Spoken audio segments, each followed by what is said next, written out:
We have Martin Kenny, and on the opposing side, scientist, cosmologist, Sarah Bosman.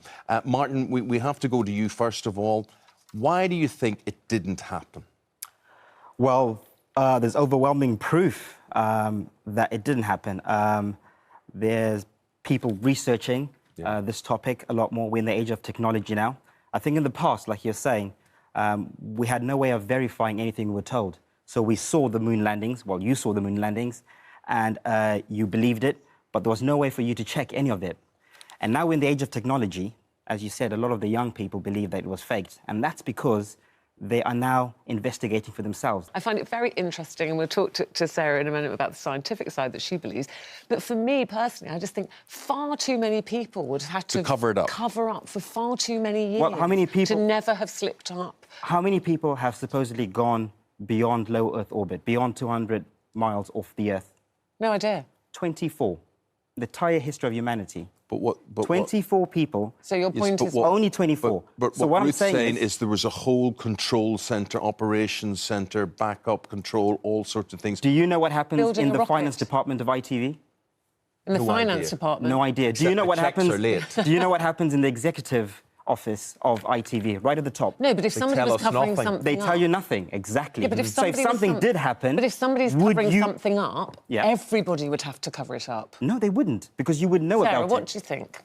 Well, there are also a lot of engineers, of course, working on these for years and years. They had to come into their job every morning thinking they were developing a rocket. And that's thousands of people being involved in the development and the testing in the labs, people overseeing the labs. It's not only the 24 people who actually went off the Earth. It's the whole organization of NASA and the Apollo program. The position of the sun shadows, you will add to that today, using today's technology, you cannot see footprints, which you believe shouldn't have ever blown away. Yep. Well, here's the smoking gun. Here's the smoking gun. We can argue all day long about, you know, what I think, we've never been to the moon. None of us have been, you know, below the surface, a certain, you know, altitude. Now, the only way we can discern whether this happened or not is by analysing and studying the actual data that was taken during those Apollo missions, right? The scientific data. True. That's not true. Hold on, let me finish, right? So that's the telemetry data, right? So during those 4 years that they did the Apollo missions, they collected loads of data, you know, biometrical data, design blueprints, etc., right? To end this, if we had the data now, and we could scrutinise it, if we could test it, which is the scientific method, test it, observe it's not and been research. Not only has it not been released, NASA destroyed it. Well, or lost Why it. would they have destroyed NASA it? Well, hang on. Donald Pettit, NASA astronaut and chemical engineer. This is a direct quote from him. There's a video of him actually saying this, and I quote, "I'd go to the moon in a nanosecond. The problem is we don't have the technology to do that anymore. We used to, but we destroyed the technology, and it's a painful process to build up again." Oh, of course, in that context, absolutely. In that context, absolutely. I completely agree with him. The technology we had at the time was so ridiculously obsolete. There was nothing we could do with it anymore. It's like if you have a car from 60 years ago that was unique, if you try to repair all the parts one by one, it's going to take you way too much money. We don't run cars that way anymore. It was scrapped eventually because it was just too outdated. So, of course, it was destroyed, the technology in that sense. We don't have it anymore. It wouldn't run. But Sarah, we got the technology together to go there. Why haven't we been back since, is it, what, the 70s?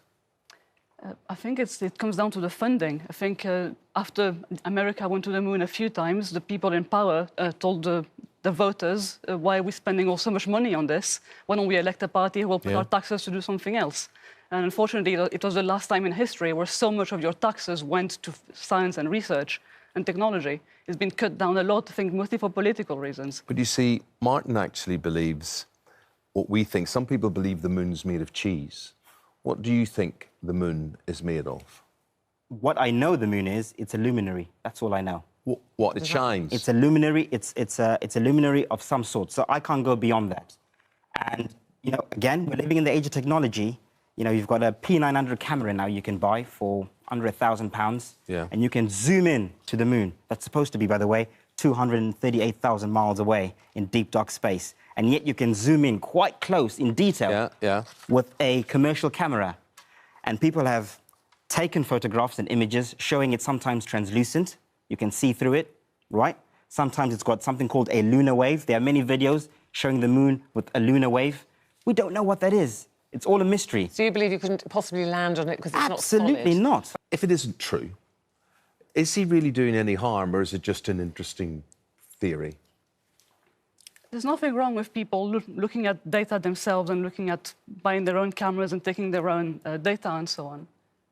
I think the main problem with the moon conspiracy is that the people involved that would have to cover it up now also involve people in Japan with this new satellite, people in Russia, people in Australia, who would all have to be covering up when they do this follow-up. America, why would they be covering up what America did 50 years ago? I mean, even Russia at the time admitted they were beaten in the space race. So they had the most reason to not believe the Americans. Yes, to blow the whistle on it all, yeah.